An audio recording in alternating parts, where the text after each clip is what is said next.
For just as the body without the spirit is dead, faith without works is also dead. James chapter 2, verse 26. Why are we still talking about inclusivity and diversity when we've done so little to make them real? Why are we still looking pained about the lack of diversity in the denomination?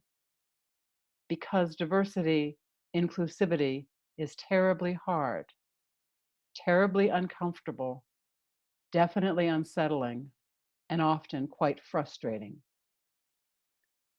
What I know about being inclusive, crossing from culture to culture, learning the language of diversity, is that it's the work of a lifetime. It's hard to accept people who are not like you, who don't talk the way you do, or believe the things you believe, or dress or vote as you do. It's even harder to appreciate them for the things about them that are not like you, to find them interesting and fun, to enjoy the learning that's part of the experience, and to acknowledge finally that you may have to agree to disagree. The truth is this: if there is no justice, there will be no peace. We can read Thoreau and Emerson to one another, quote Rilke and Alice Walker and Howard Thurman, and think good and noble thoughts about ourselves. But if we cannot bring justice into the small circle of our own individual lives, we cannot hope to bring justice to the world. And if we do not bring justice to the world, none of us is safe and none of us will survive.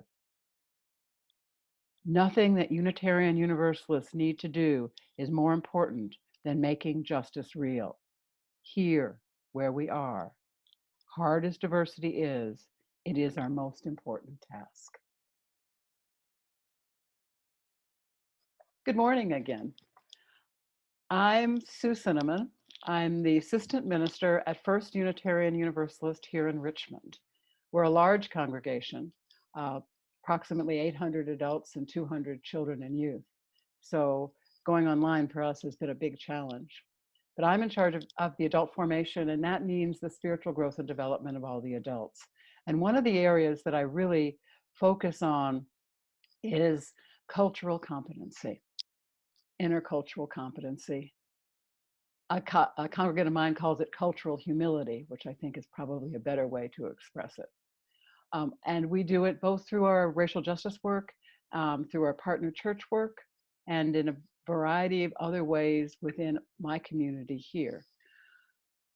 I'm here today because I've been working with your community, with the committee since last spring, to deepen their understanding of cultural competence, intercultural development, or cultural humility, because they want to bring this to you as part of your mission to become a multicultural community and what that would mean. And it means developing a certain way of thinking, looking, and seeing. It's a process that needs to be guided. It's not something you can just pick up a book and learn about. You guide one another through this process.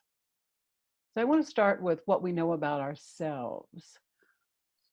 Have any of you taken the census? If you've taken the census, raise your hand. If you haven't, please take the census. Okay.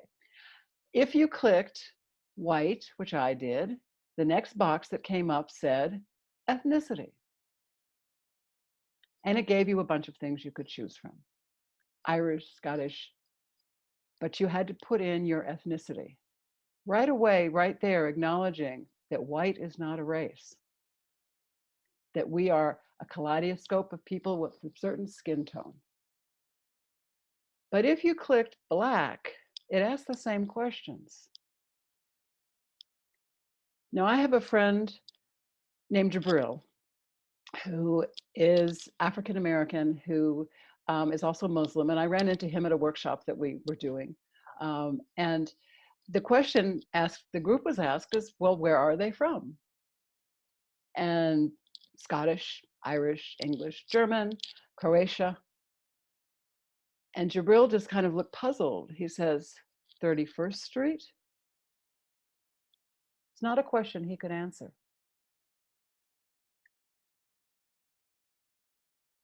So what I want us to do is to think about what your background is, how many cultures there are in this space.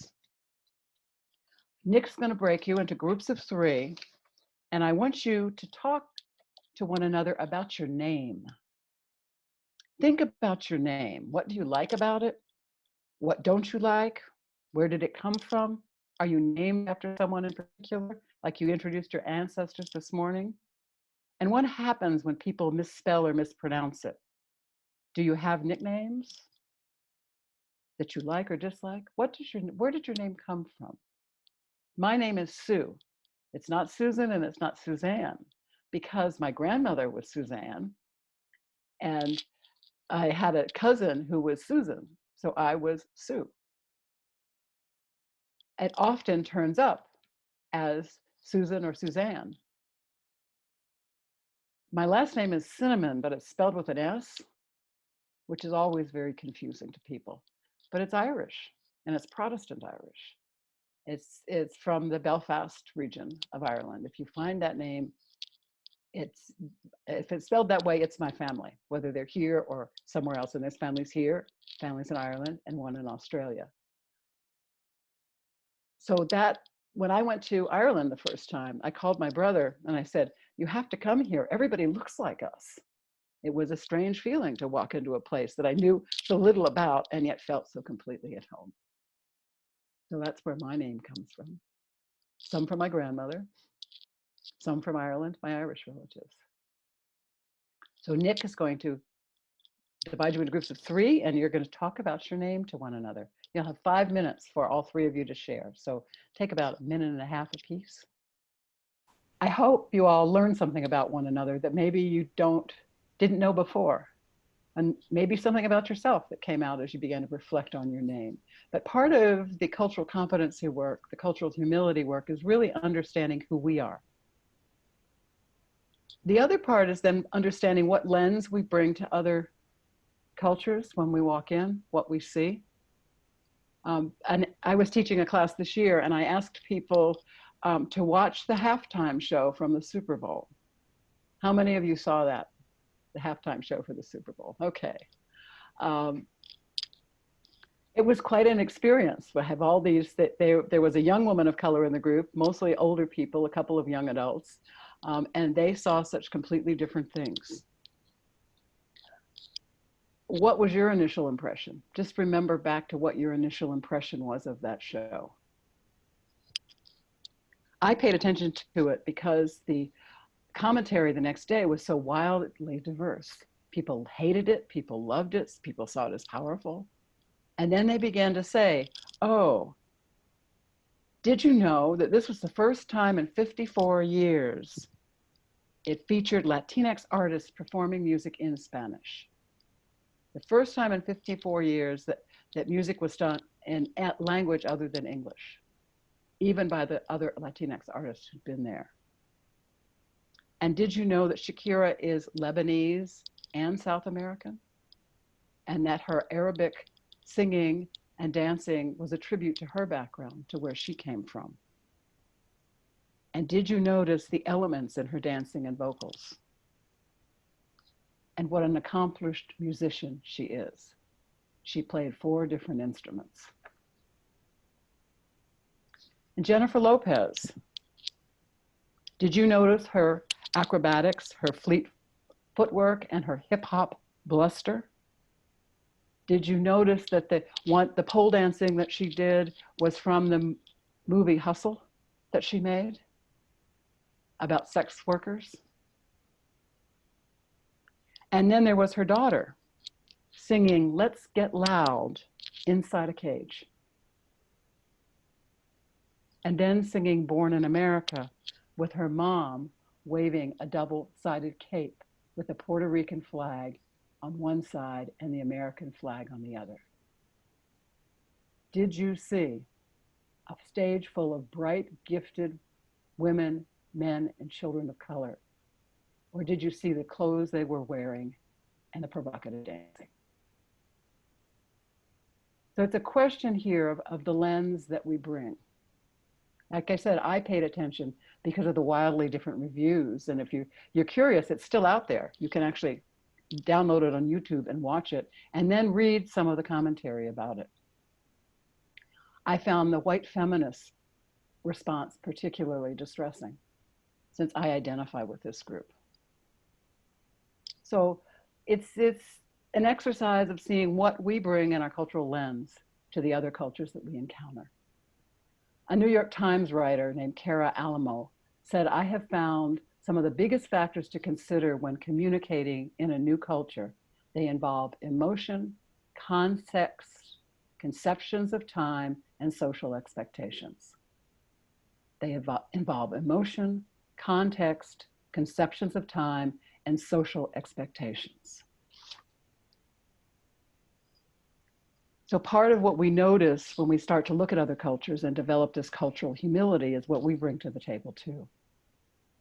It's a complex topic because there's 12 dimensions of diversity: gender, nationality, race, ethnicity, age, family background, abilities, disabilities, religion, educational background, geographic roots, sexual orientation, socioeconomic experience, status, and work experience, and they all intersect. So, when did you first become aware of cultural groups that were different from your own? And what has been challenging and what has been rewarding? My family has a mixture of groups. My sister-in-law is from Latin America. When she was getting married, the priest who was from Central America, it's in Miami, came out and he said, "This is not a Latin wedding. It will begin on time." And the wedding was set to start at 6 o'clock and she arrived at 7:15. Yes, the wedding began on time. You know, these are the things that as we notice them, as we engage other cultures, that if we're only bringing our framework in, our fishbowl in, we can find them really irritating without discovering what's underneath those differences and the richness that you can have from those different cultures. Cultural competencies, intercultural development, developmental models are some of the language that's used. I like cultural humilities, but it's necessary in the world we're raising our children into, and it isn't merely intellectual work. It's a set of skills to be mastered, and it is deeply spiritual work. You can't think your way into cultural humility. It's a gradual unfolding as we travel through our lives. It unfolds in our curiosity about differences, our questions about our own assumptions and values, and our failures and mistakes and misunderstandings. You can't think your way into cultural humility. Florida's Scott Maxwell said, "I want to say to people, you have neat, tight expectations of what life ought to give you, but you won't get it. This isn't what life does. Life does not accommodate you, it shatters you. It's meant to, and it couldn't do it better. Every seed destroys its container, or else there would be no fruition."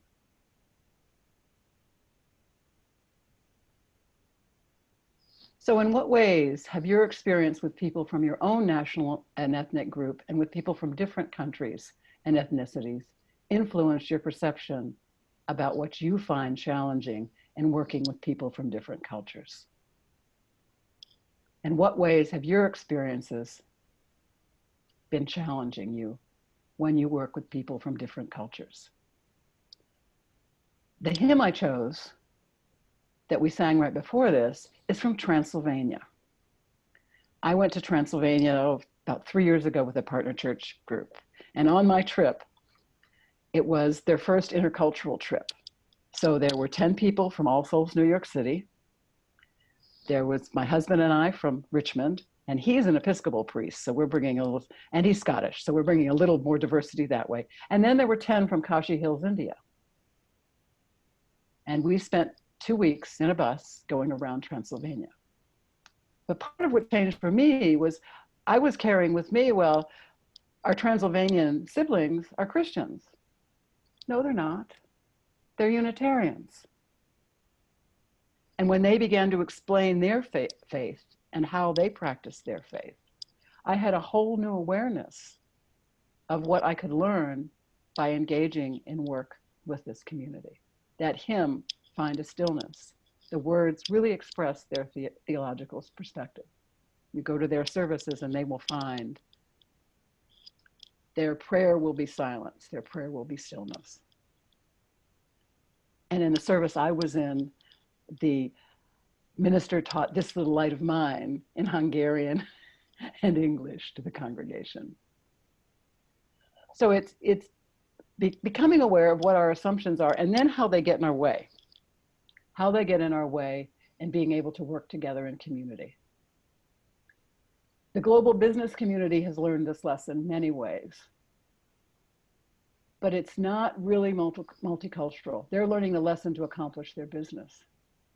And we're on a fine line because it's one thing to engage in another country, but what about when it happens where we live in the same community?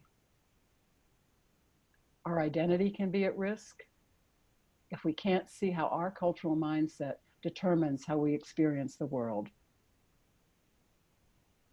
If we make ethical judgments, what's good and what's not, only from our own culture, we are blind to what it would mean in another cultural community.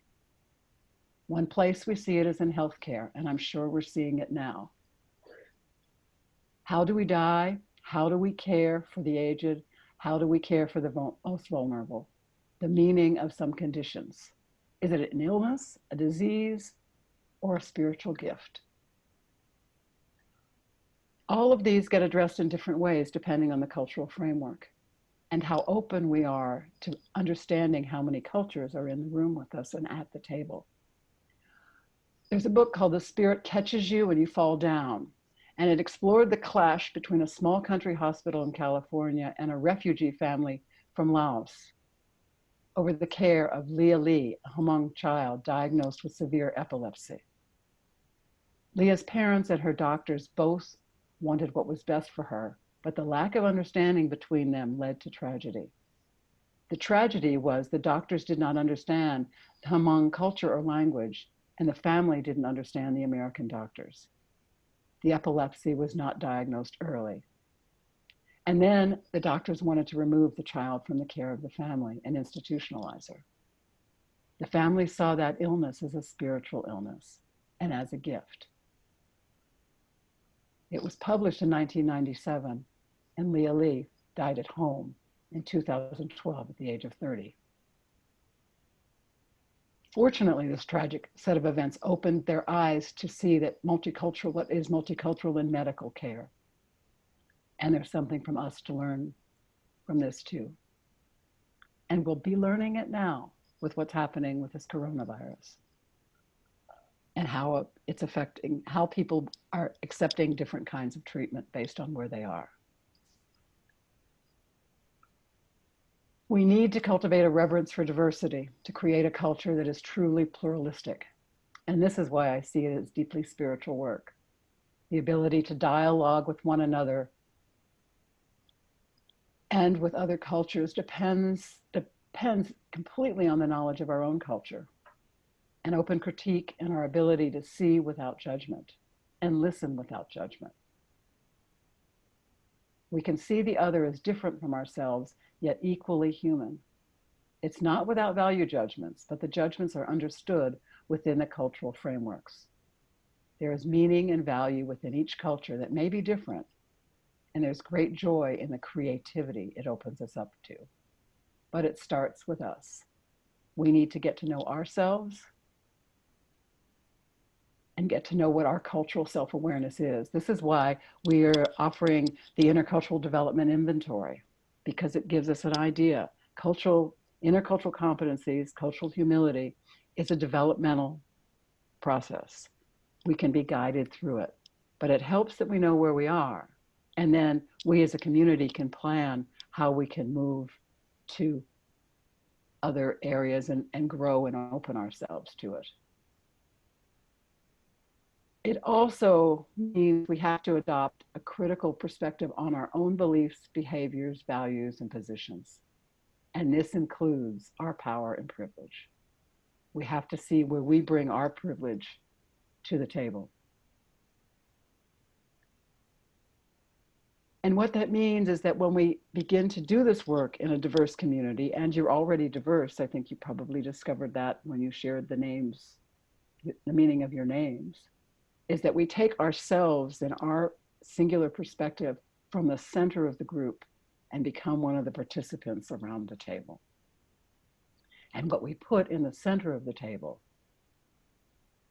are the values that brought us together. Everyone has an equal voice as we discover the common values that brought us together. That's what goes in the center. Like where we begin, we all have our own stories of our name, and we possibly discovered something new about one another. And this happens when we can step back and let others step up. So when we do this work, whether it is in my context, it's a lot of racial reconciliation work. It's learning to listen, learning from our privilege to step back and to be just one of the listeners at the table and not at the head. And that's what I offer you this morning. May it be so, and I hope I see a lot of you in September as we explore this further.